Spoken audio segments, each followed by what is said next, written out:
graag scheiden. Hij zei, ach, wees maar niet bang. Oudje, ik blijf toch niet lang. De oude herder op de heide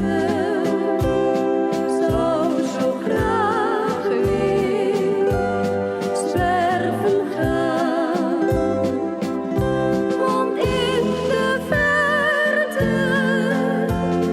wenkt een plekje waar zijn oude huis zal staan.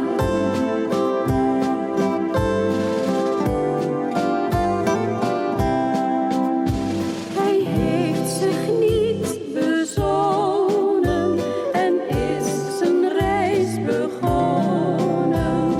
Vond in de vreemde geluk, dacht aan zijn huis niet terug.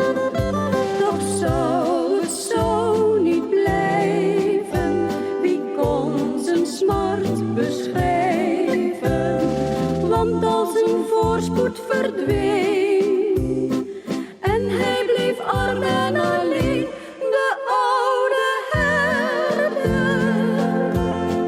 op de heide zou zo graag weer zwerven gaan.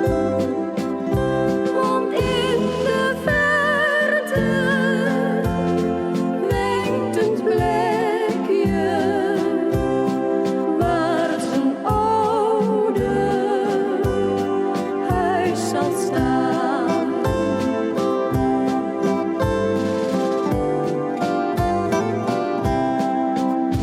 Vervlogen zijn de jaren, hij heeft al witte haren. Rustig en stil slaat zijn hart.